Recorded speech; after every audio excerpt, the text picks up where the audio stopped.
வணக்கம். மாலை முரசு செய்திகளை விரிவாக பார்ப்பதற்கு முன் தலைப்புச் செய்திகளை பார்க்கலாம்.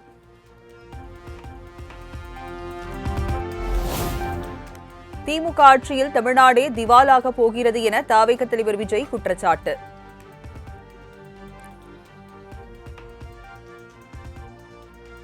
தண்ணி திவாலாக போகுது, மணல் திவாலாக போகுது, கனிம வளம் திவாலாக போகுது.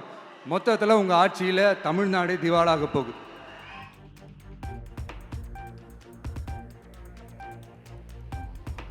கடன் வாங்கி தமிழ்நாடு குப்புறப்படுத்திவிட்டது எனவும் சாடல். கடன் மேல கடன் வாங்கிட்டு உங்க கவர்மெண்டே குப்புரட்சி படுத்துக்கிச்சு. உங்ககிட்ட பேசுறதும் ஒண்ணுதான். சரி, அதை விடுங்க.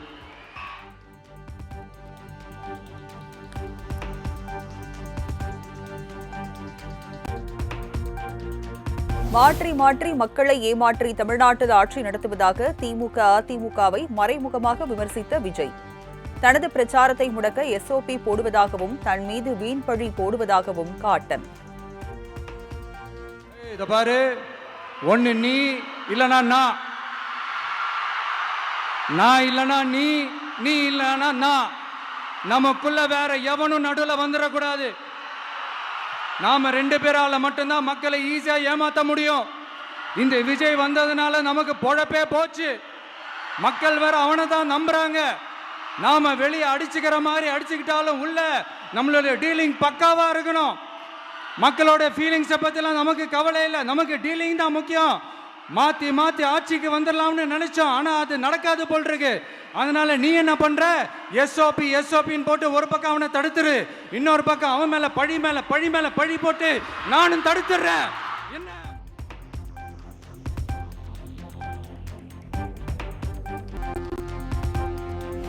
ஆட்சிக்கு வந்தவுடன் நீட்டை ஒழிப்போம் என திமுக கூறியது பெரிய மோசடி என விஜய் குற்றச்சாட்டு. மோசடி ஆட்சியிலேயே முக்கியமான ஆட்சி திமுக ஆட்சி எனவும் ஆவேசம். மாநில அரசால முடியவே முடியாதுன்னு தெரிஞ்சுக்கிட்டோம். நாங்க வந்தா நீட்டை ஒழிப்போம். ஆகா ஆகா ஆகா ஆகா, எவ்வளவு பெரிய ஒரு மோசடி இது. கேட்டா நாங்க தான் முன்மாதிரி ஆட்சின்னு சொல்லுவாங்க. மோசடி ஆட்சி.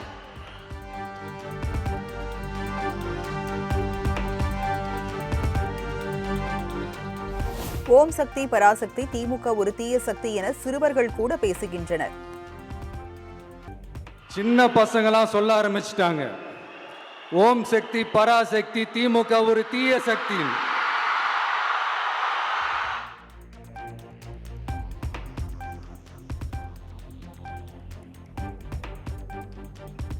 கிரிக்கெட்டில் விசில் போடுவது சிஎஸ்கே, தேர்தலில் விசில் போடுவது டிவிகே என விஜய் பேச்சு. கிரிக்கெட்லையும் விசில போடுறது தமிழ்நாடு தான். சிஎஸ்கே வரப்போற எலெக்ஷன்லயும் விசில போட போறது நம்ம டிவிகே தான்.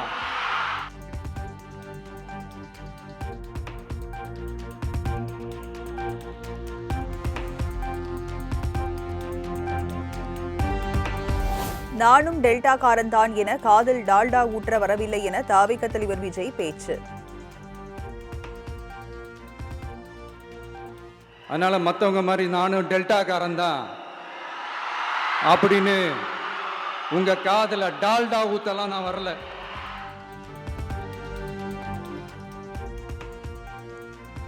அடுத்த ஜென்மத்தில் விவசாயி குடும்பத்தில் பிறக்க ஆசை எனவும் நிகழ்ச்சி. இந்த அடுத்த ஜென்மம் மறுபிறவியை பத்தியெல்லாம் எனக்கு தெரியாது. அது உண்மை அப்படின்னா அடுத்த ஜென்மத்தில் நான் ஒரு விவசாயி குடும்பத்தில் பிறக்கணும்னு ஆசைப்படுறேன்.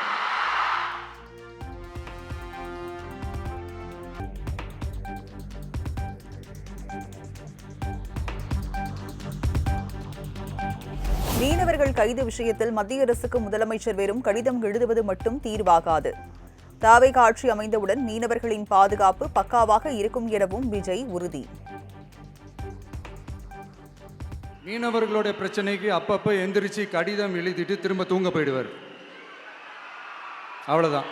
அதோட அது அப்படியே கிடக்கும். மானே தேனே பொன்மானே இப்படிலாம் கடிதம் எழுதுறதெல்லாம் வேலைக்கே ஆகாது. ஒன்றிய அரசுக்கு அந்த உண்மையான உணர்வுபூர்வமான அந்த அழுத்தத்தை கொடுக்கணும். நம்ம மீனவர்கள் மேல அவங்க கையே வைக்கக்கூடாது. கையே வைக்க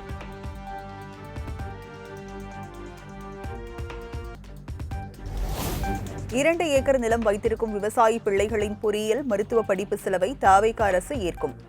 விவசாயிகளுக்கு எதிராக மத்திய அரசு எந்த திட்டம் கொண்டு வந்தாலும் அதனை தவேக எதிர்க்கும் எனவும் விஜய் உறுதி.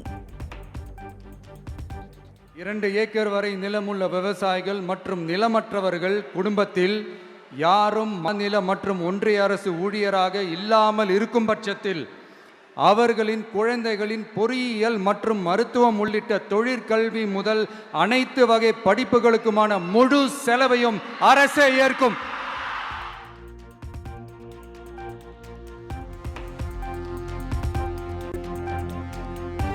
தவேக ஆட்சி அமைந்தவுடன் உரத்தட்டுப்பாடு சரி செய்யப்படும். கூட்டுறவு பயிர்கடன் ரத்து செய்யப்படும். 5 ஏக்கருக்கு மேல் நிலம் வைத்துள்ள விவசாயிகளின் வங்கிக் கடனை 50% ரத்து செய்வதற்கான சாத்தியக்கூறு ஆராயப்படும் எனவும் விஜய் வாக்குறுதி. டெல்டா விவசாயிகள் சமீபத்தில் கூட உரத்தட்டுப்பாட்டை சந்திச்சிங்கல்ல. சில பேர் உரத்தை பதுக்கி வச்சு அதிக விலைக்கு விற்றதா நியூஸ்லாம் கூட வந்துச்சு. நம்ம டிவிக்கு ஆட்சி வந்ததும் உரத்தட்டுப்பாடு இல்லாமல் பார்த்துக்குவோம்.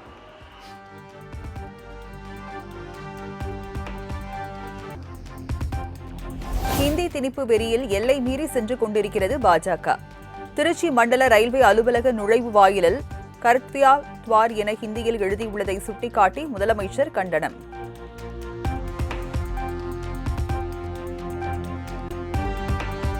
சென்னை சைதாப்பேட்டையில் இரும்பு பாலம் அமைக்கும் பணிகள். முதலமைச்சர் மு க ஸ்டாலின் நேரில் பார்வையிட்டு ஆய்வு.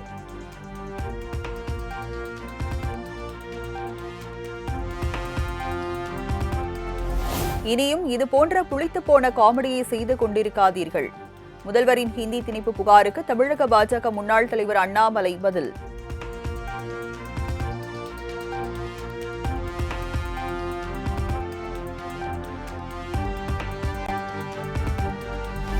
அதிமுக தொண்டர்களில் 70% பேர் திமுகவில் இணைய உள்ளதாக ஓ பன்னீர்செல்வம் பேச்சு.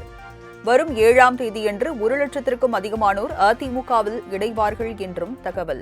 இந்திய அண்ணா முன்னேற்ற கழகத்தில் இருக்கின்ற தொண்டர்கள் கிட்டத்தட்ட 70-80% மேலாக இன்றைக்கு திராவிட முன்னேற்ற கழகத்தில் இணைகின்ற ஒரு நல்ல சூழல் இருக்கிறது என்பதையும் தெரிவித்துள்ளோம்.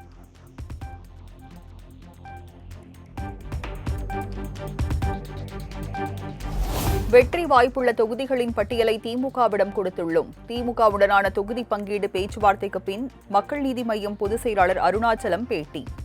போன்று எங்கள் தலைவர் வழிகாட்டுதல் கொடுத்ததன்படி இன்றைக்கி எல்லாத்தையும் நாங்கள் இன்றைக்கி ஒப்படைச்சிருக்கிறோம். தரவுகள் எல்லாம் வருங்காலங்களில் அடுத்த கட்ட நடவடிக்கை என்னங்கிறது முடிவுகள் எல்லாம் தெரிய இருக்கு.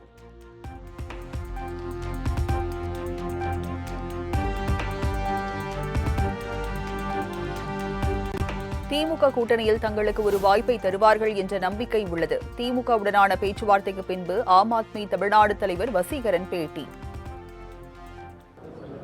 இல்லை, சீட்டை பற்றி நாங்கள் இப்போ பேசலை. ஒரு அங்கீகாரம் தரணும்னு சொல்லியிருக்கிறோம். கண்டிப்பாக எங்களுக்கு தகுதியான எங்கள் உயரத்துக்கு ஏற்ப சீட்டுகளை அதெல்லாம் அடுத்ததில் நாங்கள் மேலே டிஸ்கஸ் பண்ணிட்டு தான் நாங்கள் சொல்லி கொடுத்துருக்குறோம். அது அடுத்தது நாங்கள் சொல்லுவோம்.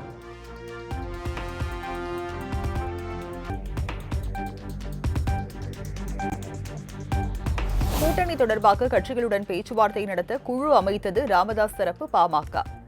ஜி.கே. மணி, ஸ்ரீகாந்தி, அருள் ஆகியோர் கொண்ட குழுவை அமைத்துள்ளதாக அறிவிப்பு.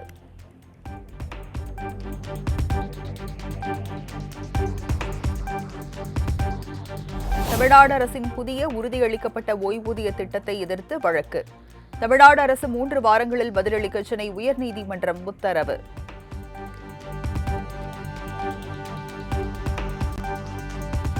கந்துவட்டி கொடுமை காரணமாக பழங்குடியினத்தை சேர்ந்த இளைஞர் மரத்தில் தூக்கிட்டு தற்கொலை. கடனை கொடுப்பவர்கள் வீடு தேடி வந்து பெண்களை மிரட்டி வருவதாக 50க்கும் மேற்பட்டோர் சாலை மறியல்.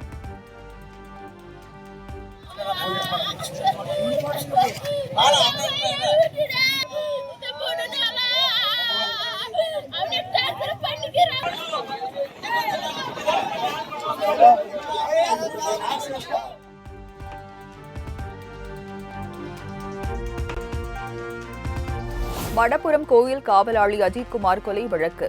நகை காணாமல் போனதாக புகார் அளித்த நிகிதா மதுரை மாவட்ட கூடுதல் நீதிமன்றத்தில் ஆஜர்.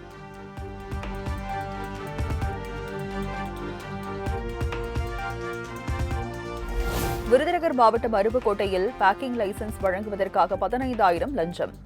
தொழிலாளர் உதவி ஆய்வாளர் சாந்தி லஞ்ச ஒழிப்புத்துறை போலீசாரால் கையும் களவுமாக கைது.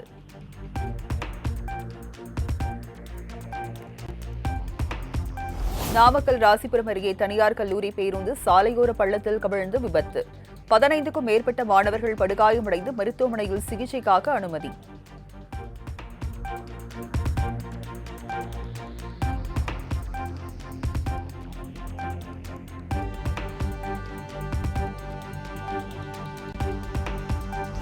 நான்கு நாள் பயணமாக டெல்லி வந்தடைந்த பின்லாந்து அதிபர் அலெக்சாண்டர் ஸ்டெப்புக்கு உற்சாக வரவேற்பு.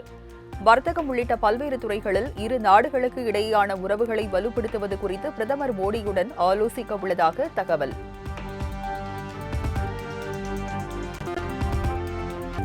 நாடு முழுவதும் ஹோலி பண்டிகை கோலாகலம். ஒருவர் மீது ஒருவர் வண்ணப் பொடிகளை பூசி மகிழ்ச்சியை பகிர்ந்து கொண்ட மக்கள்.